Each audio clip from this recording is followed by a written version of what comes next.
Hello friends. तो आज हम डिस्कस करेंगे इनहेरिटेंस के बारे में। ठीक है, तो इनहेरिटेंस को समझने के लिए मैंने एक क्लास ले ली है। ठीक है, पर्सन क्लास करके, जिसमें कुछ डेटा मेंबर्स हैं, एज, उसका पहला नाम और लास्ट नाम। ठीक है, तो अब लेट्स से कि मैं एक और क्लास क्रिएट करना चाहता हूँ स्टूडेंट के नाम से। ठीक है, अब स्टूडेंट में भी मुझे एज चाहिए और उसका नाम भी चाहिए, और एक्स्ट्रा क्या डाल सकते हैं, फॉर एग्जांपल रोल नंबर और वो कौन सी स्टैंडर्ड में है। ठीक है, तो अब एक स्टूडेंट क्लास को क्रिएट करने के लिए हमारे पास एक तरीका तो यही है, जो पर्सन के डेटा मेंबर्स हैं वो मैं स्टूडेंट में डाल दूं।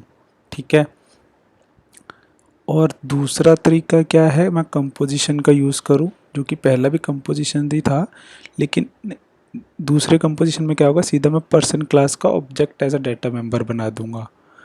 ठीक है, लेकिन वो करेक्ट नहीं है। क्यों? क्योंकि इफ़ यू, अगर आपको याद हो कि कंपोजिशन की जो मैंने वीडियो बनाई थी, जो आप देख सकते हैं, उसमें कंपोजिशन में तब यूज़ करनी है जब हैज़ अ रिलेशनशिप आता है। ठीक है ना, तो इधर स्टूडेंट हैज़ अ पर्सन, ये तो कुछ सेंस नहीं बनती है ना। अब एक बेटर वे क्या है, हम इनहेरिटेंस यूज़ करें। अब इनहेरिटेंस में क्या होगा, मैं पर्सन क्लास को नहीं यूज़ करूँगा। ठीक है, इसको सिर्फ इनहेरिट करूँगा स्टूडेंट क्लास में। ठीक है, तो बेसिकली क्या हुआ, मैंने क्या किया कि पूरी पर्सन क्लास को यूज़ कर लिया। ठीक है, विदाउट टचिंग दैट क्लास। ठीक है, तो उसको हम कैसे करते हैं, ये देखिए, मैंने स्टूडेंट क्लास बना रखी है। ठीक है, उसको मैंने इनहेरिट किया है पब्लिकली, दिस वे। ऐसे इनहेरिटेंस होती है।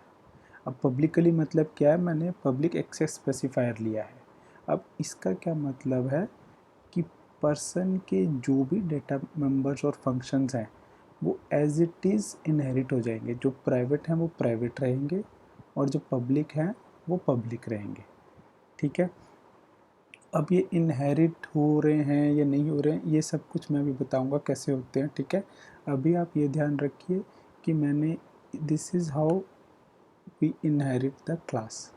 ठीक है, अगर लेट्स से अभी हम इसी पे डिस्कस करते हैं, लेट्स से पब्लिक मैं यूज़ नहीं करता। ठीक है, डिफ़ॉल्ट क्या होता है, एक्सेस स्पेसिफायर यहाँ पे प्राइवेट।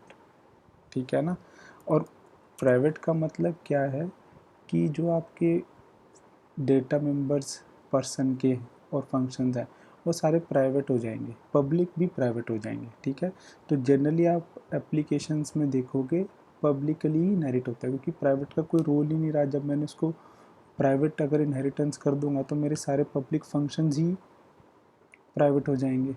ठीक है ना, तो उसको मैं एक्सेस ही नहीं कर पाऊँगा तो क्या यूज़ हुआ। ठीक है, अब मैं एक्सेस नहीं कर पाऊँगा, उसका क्या यूज़ हुआ, ये मैं आपको बताता हूँ क्या कहना चाहता हूँ मैं यहाँ पे। और मैंने क्या, एक स्टूडेंट क्लास बना ली। ठीक है, उसमें रोल नंबर और क्लास डाल दिया।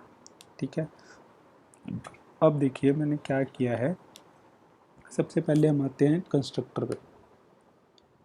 ठीक है, मैंने कंस्ट्रक्टर बनाया है। ठीक है, उसमें मैंने क्या डाला है, roll number, class, age, first name और लास्ट नेम। ठीक है, अब जब भी आप इनहेरिटेंस करते हैं, सबसे पहले आपको बेस क्लास के कंस्ट्रक्टर को टेक केयर करना है।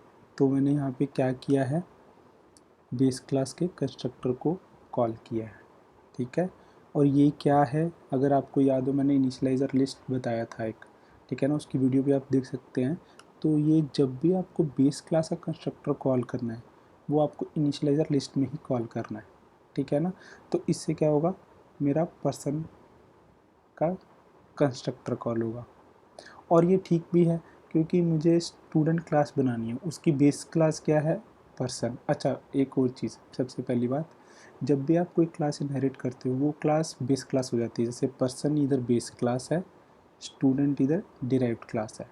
बेस क्लास को हम पेरेंट क्लास भी बोलते हैं और डिराइव्ड क्लास को चाइल्ड क्लास भी बोलते हैं। ठीक है, अच्छा चलो अब कंस्ट्रक्टर में आते हैं। देखिए, अब मैंने क्या बोला था, इनिशियलाइज़र लिस्ट में हमें बेस क्लास के कंस्ट्रक्टर को सबसे पहले टेक केयर करना है। ठीक है ना, जिस हिसाब से पर्सन का कंस्ट्रक्टर का प्रोटोटाइप है उसके अकॉर्डिंगली हमें इधर उधर इधर स्टूडेंट में उसको कॉल करना है उसकी इनिशियलाइजेशन लिस्ट में, ठीक है। तो बेसिकली होगा क्या, पहले पर्सन का कंस्ट्रक्टर कॉल होगा, उसके डाटा मेंबर्स इनिशियलाइज होंगे और फिर कॉल फ्लो आएगा इधर स्टूडेंट में, ठीक है ना, स्टूडेंट के कंस्ट्रक्टर में। उसमें हम रोल नंबर डालेंगे और क्लास अपडेट करेंगे, ठीक है। अब जो मैं कह रहा था कि अब हम जब भी इनहेरिट करते हैं, इनहेरिटेंस यूज़ करते हैं, तो उसकी फंक्शनैलिटी बेसिकली हम रीयूज़ कर रहे हैं या बेसिकली वो फंक्शनैलिटी हम यूज़ कर रहे हैं, ठीक है ना। तो वो क्या रहा है, अब यहाँ पे देखिए मैंने मेन में क्या बनाया, एक स्टूडेंट क्लास बनाई जिसमें मैंने रोल नंबर डाला, क्लास डाली 5th, उसकी एज और फर्स्ट नेम और सेकंड नेम। अब आप ये देखिए स्टूडेंट के st ऑब्जेक्ट जो बनाया उससे मैं गेट फर्स्ट नेम कर पा रहा हूँ, क्योंकि अब गेट फर्स्ट नेम यहाँ पे तो है नहीं, है ना, वो तो इधर है पर्सन में। क्योंकि मैंने इसको पब्लिकली इनहेरिट किया है, जो भी पब्लिक उसके फंक्शंस होंगे वो एज इट इज़ इनहेरिट हो जाएंगे। इनहेरिट होने का मतलब क्या है, अब आप स्टूडेंट ऑब्जेक्ट से इन फंक्शंस को कॉल कर सकते हो, ठीक है। ये तो एक ये चीज़ हो गई, ठीक है। आप बेस क्लास के फंक्शंस को डिराइव्ड क्लास के ऑब्जेक्ट से कॉल कर सकते हो, जैसे मैंने गेट एफ नेम किया, गेट लास्ट नेम किया, गेट एज किया, ठीक है। ये सारे बेस पर्सन क्लास के थे, लेकिन मैं स्टूडेंट क्लास से कॉल कर पा रहा हूँ क्योंकि सबसे पहली बात वो पर्सन में एज अ पब्लिक फंक्शंस थे और मैंने पब्लिकली इनहेरिट भी किया है, ठीक है ना। एक और ये चीज़ हो गई। अच्छा, लेट्स से आप चाहते हो कि मैं बेस क्लास के फंक्शन को रीडिफाइन करूँ अपने डिराइव्ड क्लास में। फॉर एग्जांपल मैं सेट नेम ही ले लेता हूँ ये चीज़, ठीक है। जैसे ही आप अपनी क्लास में इसको एज विद सेम प्रोटोटाइप अगर लिखते हो तो इसको हम रीडिफाइन बोलते हैं, रीडेफिनिशन, ठीक है। अब इससे क्या होगा कि ये चीज़ हिडन हो जाएगी अब बेस क्लास की, ठीक है ना।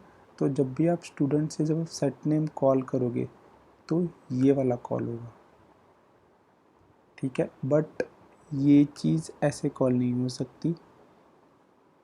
इसका रीज़न क्या है, क्योंकि अगर आप सेट नेम में देखोगे मैं फर्स्ट नेम यूज़ कर रहा हूँ, लास्ट नेम यूज़ कर रहा हूँ, जो कि एक प्राइवेट डेटा मेंबर्स है, ठीक है। प्राइवेट डेटा मेंबर्स इनहेरिट तो होते हैं, ठीक है, लेकिन आप उसको स्टूडेंट के पब्लिक फंक्शंस में यूज़ नहीं कर सकते, ठीक है।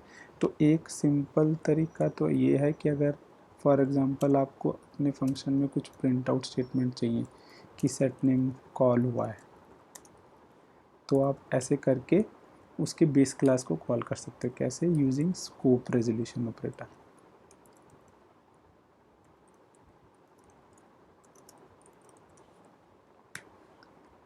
ठीक है। अब आपका डाउट आएगा कि लेट्स से मैं इन डेटा मेंबर्स को भी एक्सेस करना चाहता हूँ अपने स्टूडेंट में, ठीक है। उसके लिए आपको इसको क्या करना पड़ेगा, प्रोटेक्टेड। अब आपको याद होगा जब मैंने एक्सेस स्पेसिफायर की वीडियो बनाई थी तो मैंने बोला था जब प्रोटेक्टेड की बात आई, प्रोटेक्टेड में आपको इनहेरिटेंस में समझाऊंगा, यहाँ पर प्रोटेक्टेड का रोल आता है, ठीक है ना। अगर मैं इन डेटा मेंबर्स को प्रोटेक्टेड बना देता हूँ देन आप स्टूडेंट में भी इसको एक्सेस कर सकते हो, ठीक है। अब मैं अगर ये फंक्शनैलिटी फॉर एग्ज़ाम्पल इसमें डाल देता हूँ तो कंपाइलेशन एरर नहीं आएगा, ठीक है। अच्छा, लेकिन अभी हम एक बेसिक सा टेस्ट इसको हटा देता हूँ मैं अभी, ठीक है। ये हटा दिया मैंने। अब मैं क्या करता हूँ, इसको कंपाइल करता हूँ पहले।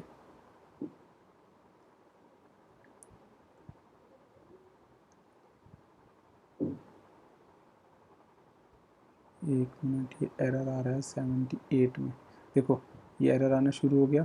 First name is private with in this context, यही चीज़ लास्ट नेम के लिए भी आ रही है, एज के लिए भी आ रही है, ठीक है। अब मैं इसको प्रोटेक्टेड बना देता हूँ,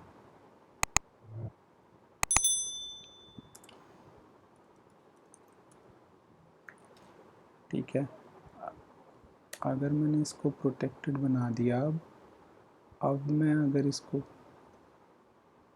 एग्जीक्यूट करूँ तो ये कॉल हो जाता है। ठीक है, अब हुआ क्या, देखो पर्सन कंस्ट्रक्टर कॉल हुआ, स्टूडेंट और नेम एज रोल नंबर और क्लास प्रिंट हो गया। ठीक है ना।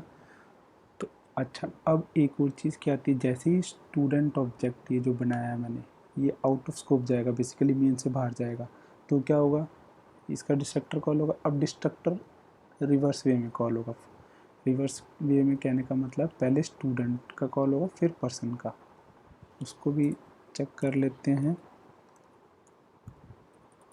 मैं यहाँ पे एक स्टूडेंट का डिस्ट्रक्टर बना देता हूँ।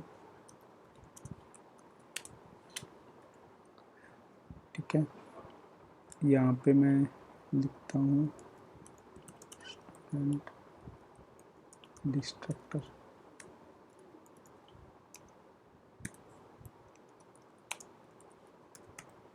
ठीक है, और यहाँ पे मैं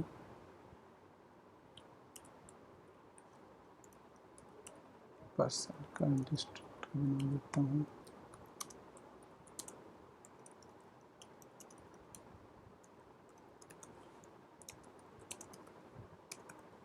ठीक है, अब दोबारा रन करते हैं एक बार।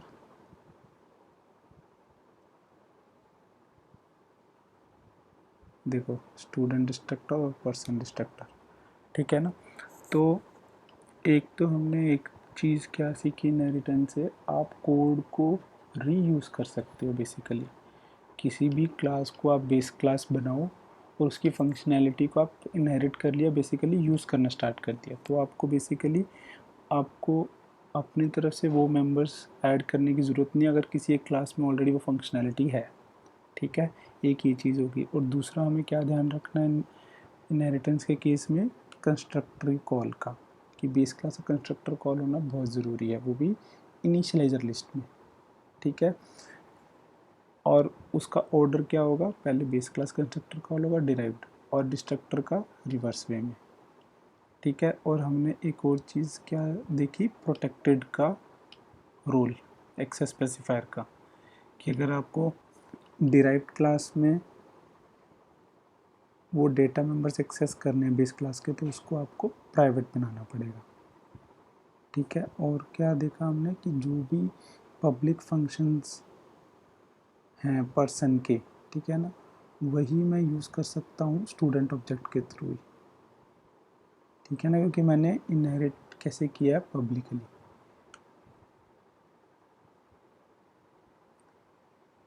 ठीक है, अच्छा एक और चीज़ आती है, अब हम चेक करते हैं एक बार साइज़।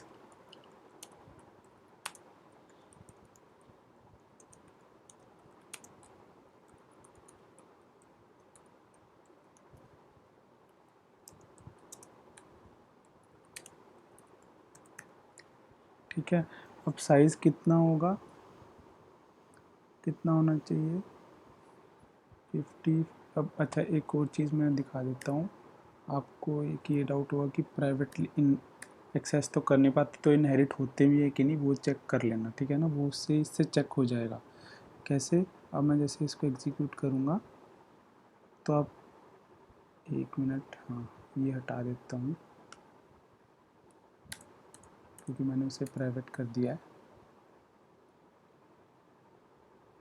ठीक है, जब साइज़ देखोगे 112 हो गया। ठीक है, इसका मतलब जो आपके प्राइवेट डेटा मेंबर्स हैं वो भी इनहेरिट होते हैं, लेकिन आप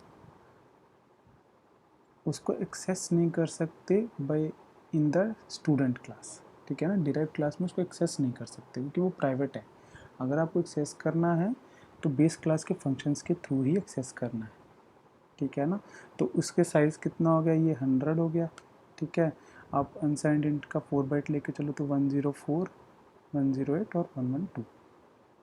ठीक है, इससे ये भी प्रूफ हो गया कि प्राइवेट डेटा मेंबर्स इनहेरिट तो होते हैं लेकिन आप उसे एक्सेस नहीं कर सकते। ठीक है, दैट्स इट, थैंक यू।